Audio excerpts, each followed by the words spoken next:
Thank you for joining us, Nadine Woodward, our mayor-elect for Spokane. Thank you for making the time. First of all, I want to know, this is now a few days after the election. How are you feeling? Oh gosh, not even 48 hours really. Good. It's finally hitting me, I think. I went to City Hall yesterday and had a meeting there, and that's when it finally started sinking in. I think I was floating on election night. Yeah. You've been a woman on the move the last 2 days or so. For sure, yeah. Well, have a few listed questions we'd like to go over with you, kind of looking ahead to your term as mayor. So first of all, during your acceptance speech, you talked about fixing a lot of issues with Spokane, including homelessness. So we wanted to ask, in your view, what does fixing Spokane's homeless problem mean? Well, it's addressing the issue in a way that being realistic and knowing that we're not going to solve homelessness, but we have to do a better job of managing it.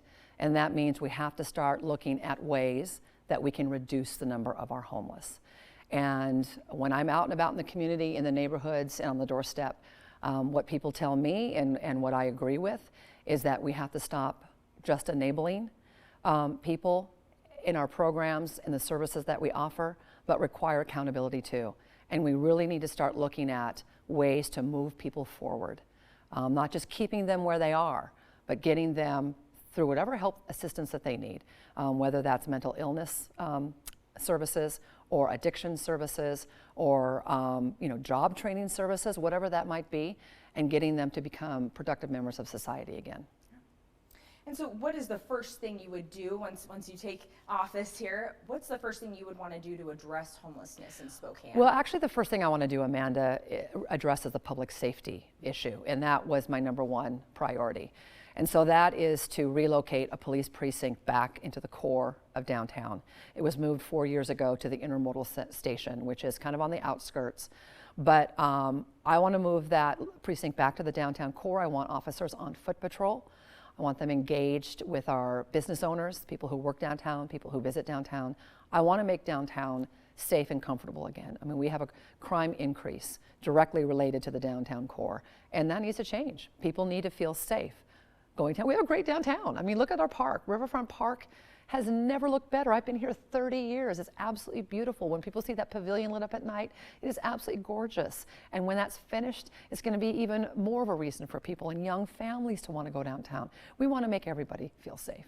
So once that's addressed or accomplished there, what would be the first thing you'd like to do? Well, we need to get through the winter season. And I know that the city has struggled to find housing, a temporary warming center for our homeless. And that should have been dealt with a long time ago. So here now we have kind of scrambled and piecemealed a program where we're funding other nonprofits to help get the city through the winter and possibly purchasing the warming shelter on Lincoln. But let's get through the winter and then let's start looking at what we can do. I went to Marysville, Washington, where that city, granted, is smaller than Spokane, 70,000 population, so about a third of ours. But they have been very successful getting people off the street, and they've been able to identify people, especially those who are addicted. The vast majority have a mental illness and or addiction. This isn't just about people who can't find housing. They've lost their housing because they've lost their job, or they've lost their home, or they lost family relations because of their addiction or mental illness. So let's talk about ways to get them help. But Marysville is doing an incredible job. They've gotten 4 times the number of people off the street than they even targeted in their first year. And that's by creating a network of services, detox, drug treatment, job skills training, transitional housing, and they've moved people through. And they've had great success with that. Spokane has to do this regionally through collaboration. Spokane cannot do this on its own. Other cities send their homeless here in this region, and we need to engage them and bring them on board to help us fund and provide services. So in a nutshell, kind of reducing that homelessness to address that, you'd like to see them moved into housing and enrolled in services? Well, I want to get them treatment first, because if they can't have a job, they're not going to be able to pay for housing. So let's get them in a place where they can be treated for an illness or an addiction or whatever it is that it's keeping them from being able to get a home or afford to pay for a home or to stay in a home. So let's address that first. Homelessness is just a Band-Aid. It doesn't look at the causes. What are the root causes of homelessness? So that's where we need to prioritize our programs. And with those treatments, would that be a collaboration? Would you hope to see a collaboration between the city and nonprofit, or It's a regional collaboration with our neighboring partners, with the county, Marysville, partners with the city of Arlington, Snohomish County, with their tribes. I mean, they've brought a bunch of different entities into the network to create and provide all these programs, and that's what we need to do. Great. Yeah. So once you get into office here, by the first 100 days of your tenure, what do you plan to change about homelessness? And you kind of touched on this, but what specifically? This is such a complex issue, Amanda. There's no way you're going to do anything to move this whole issue forward in 100 days. But this is going to take. But if you could. Well, that. I need to be realistic. I need to be realistic, and I'm not a wishing that I could do something. We need to be realistic. But what I want to do is, I have several transition teams that I'm forming right now. One of them will be on homelessness, and that means I plan to convene a number of stakeholders in this issue: businesses, nonprofits, law enforcement, mental health services, drug treatment counselors, and listen to them. They're the stakeholders. They're the experts in this area. So let's learn from them how we can address this issue too. It's not. I'm the mayor-elect. Okay, even as a candidate, I wasn't the one who said I have all the answers to everything. I think you should be very careful when somebody says that they have all the answers. This isn't just my issue. It's everybody's issue, and we need to include all of those who are boots on the ground or working on homelessness. So it sounds maybe not addressing it right away in the first 100 days, but it sounds like you have a plan to at least get the ball rolling. Oh, by absolutely. Bringing these community members together. Yep, for sure. Great. Now, you've talked about considering tents as an option for temporary housing for homeless individuals. So where would you allow those tents in Spokane, and when could we maybe see this? Okay, so let me clarify something. That's not something that I proposed. That's never been part of my plan. When I mentioned that during a debate, I mentioned that it was a nonprofit that came to me, the same nonprofit that supervised and operated all the warming centers last season, and said, the city hasn't done anything yet. This was several weeks ago when the city had no plan for any temporary warming centers. And this gentleman came to me and said, we need to get creative, we need to get innovative. If the city doesn't have a place for people this winter, what about this idea? And this is somebody who's ex-military. And he said these military tents are provided for all different weather conditions and all different reasons. And so what about this idea? So I listened to it and suggested that this was something that had been brought to me. It was never my policy. It was never something that I said that I was going to move forward on. And then all of a sudden the conversation shifted, or the narrative shifted to Nadine wants 100 tents somewhere in the city. That was never my plan, and it's not my plan. So we won't see tents set up during your term, I guess, as a plan moving forward. No. It was just an idea that I listened to. I think we need to listen to people's ideas, especially those who are in this field and know what it would take. So I'm open to suggestions. So kind of keeping an open ear, open yeah. ideas. Great. So winter is approaching, kind of sticking on that. Winter is approaching, and Spokane only has one warming center. We have a few kind of in the works of opening. I guess the question is, do you want to create more warming centers? Well, I'm not for a system of homeless shelters. I'm not for spending tens of millions of dollars just to warehouse people. If we're going to spend money on programs, or on anything really when it comes to the homeless, it's on programs that help with addiction and help with mental illness. I mean, we need more money for that. But if anything, I would want the shelters to be a temporary shelter. I don't agree with spending lots of money on buildings that the city is now invested in just to house people. Permanent housing and warming centers? Well, in the city, the city, I mean, there's some talk possibly about, getting federal funds for other kinds of housing, but when it comes to just shelters, no. So would we expect to see, with the warming centers expected to already open this winter season? Yeah, the city's already committed for the most part to that. So could we see in your term those warming centers sticking around, or maybe reevaluating? Well, it looks like winter? the city could possibly purchase the shelter on Cannon before I even take office. So we would already have one. Mm-hmm. I guess, would you want to add to it, or just reevaluate what? I'll look at it when I'm in office. Yeah. Great. So property crime, you mentioned this, kind of to reiterate, it's a big concern among Spokane residents. Yeah. I mean, we've done several stories on this topic specifically. So what do you specifically plan? You mentioned moving the precinct into downtown, but I guess, is there any other plans that you have moving forward to address this issue? Well, downtown first. That's where a lot of the crime is. Crime is up 30% right now just in the downtown core. And our businesses are suffering. And people don't feel comfortable going downtown. So that's the first priority. But I also believe, and I look forward to working with the Spokane Police Department. I did get the Police Guild endorsement. I've gotten the Sheriff's endorsement as well. But I look forward to working with our law enforcement to change the culture of how we address crime in Spokane and making property crime investigations a #1 priority again. I know when I'm out in the community, in the neighborhoods, on the doorstep, when I was doorbelling throughout this campaign, people no longer even report property crime because they know that if they get somebody out to their house, they're lucky. And if they even are lucky enough to get someone to their house and a report is made, it doesn't go anywhere. It's not investigated. We need to change that. We need to make that a priority again. Do you think hiring additional police officers would help with that? Well, we're going to get 20 more police officers with the public safety bond that was passed in February. But really, I mean, to get the staffing levels to what should be for the city of Spokane, other cities our size have 40 to 50 more officers than we do now. And I would love to be able to increase staffing and offering more resources to our police officers. So they do a fantastic job, but we need to help them do an even better job. Why is that important to get where other cities are? Well, it's just a way to measure what other cities are doing with their staffing sizes. I mean, I guess that's how you compare, what our staffing size should be. But other cities our size do have bigger forces.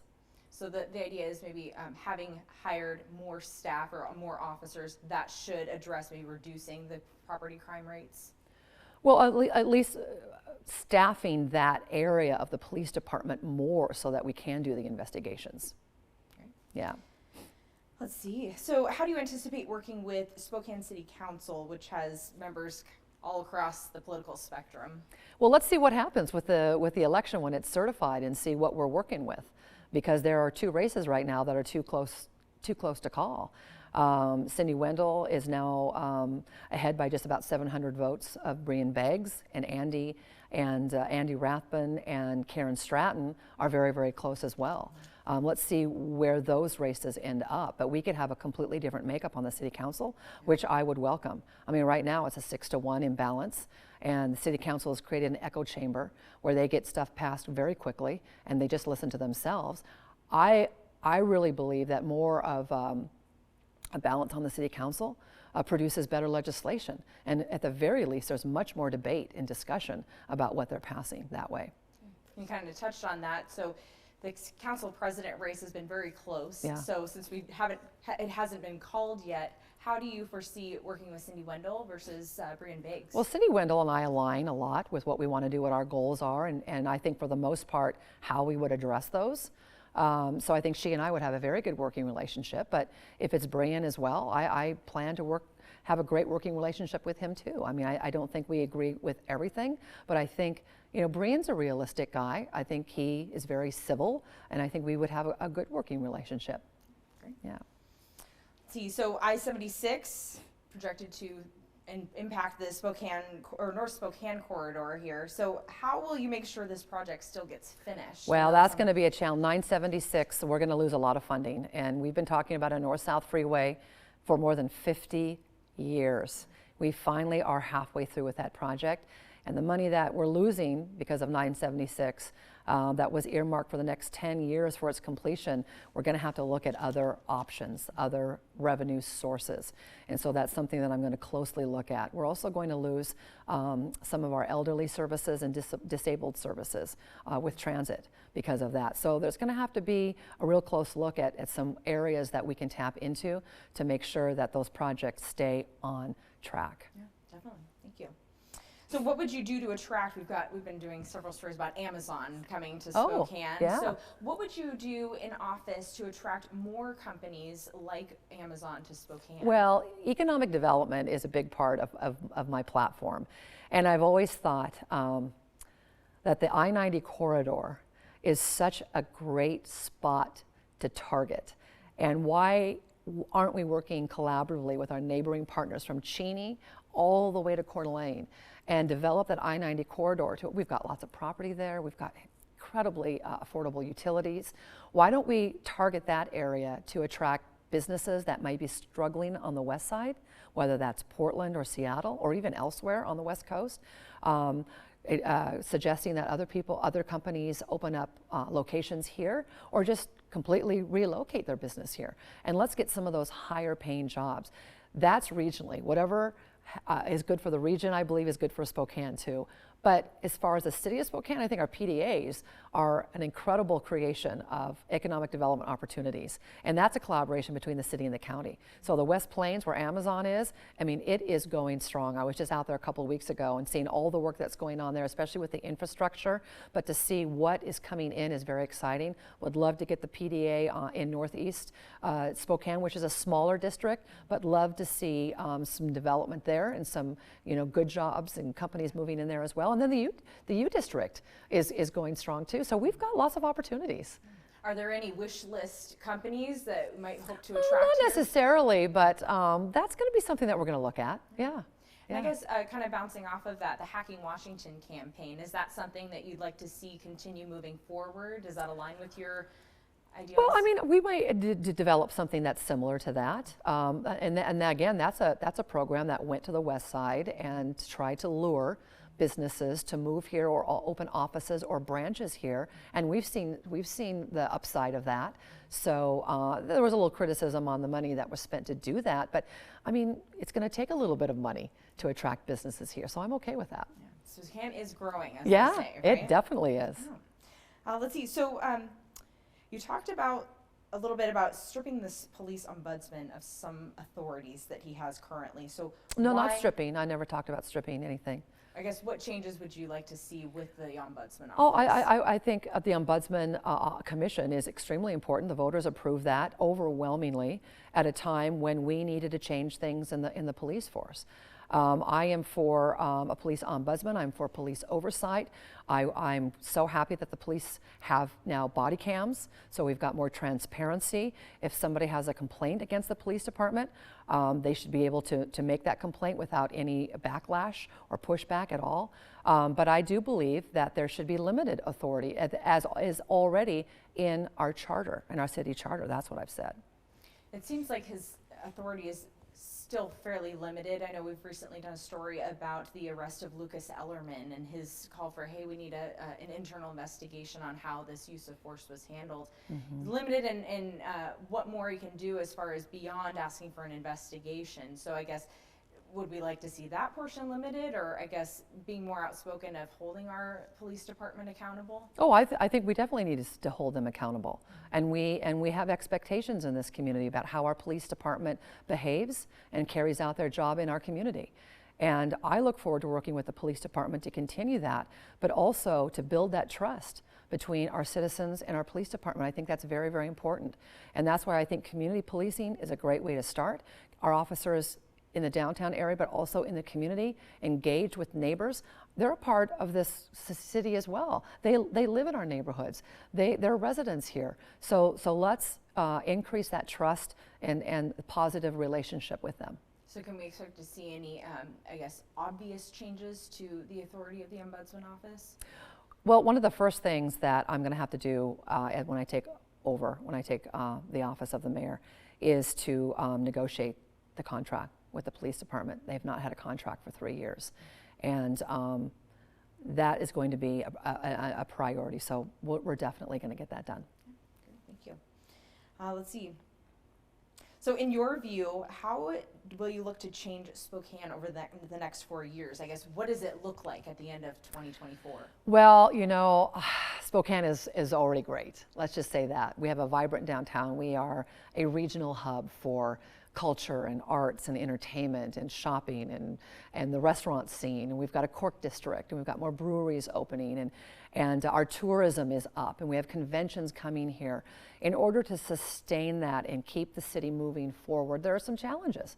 We need to address the crime downtown. We need to reduce the number of our homeless downtown. That's not what we want people to remember when they come downtown to visit or when we have tourists here. We want them to see how vibrant our city is, how wonderful our riverfront park is, how beautiful our Spokane River is. So let's address some of those issues so that we can be the absolute best city that we can be. And I believe our best days lie ahead. So I just want a safe downtown. I want a vibrant Spokane economy. I want people who have great paying jobs so that they can lift themselves out of poverty. I mean, we live in the poorest legislative district in the state with some of the poorest zip codes in the state. We need more economic opportunities. So that is something that I'm really looking forward to bringing to Spokane. I know the election season can be pretty busy and chaotic at times. I guess moving forward, once you take office, how will you be working with the media?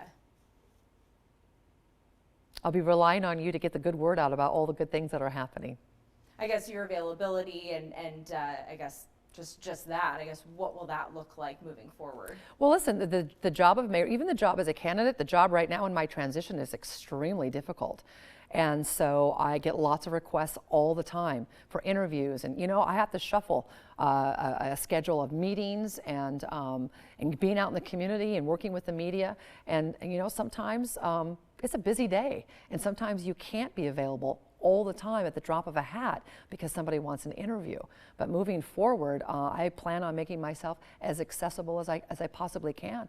But just remember, I also have a job to do, and I've got a lot going on right now. So, anything else you'd like to add about moving forward and what lies ahead? Well, I just want to thank the wonderful residents and voters of this community that trusted me, somebody with absolutely no political experience, to step into the CEO position of City Hall and to do what's best for the city and to represent them and to be a voice for them.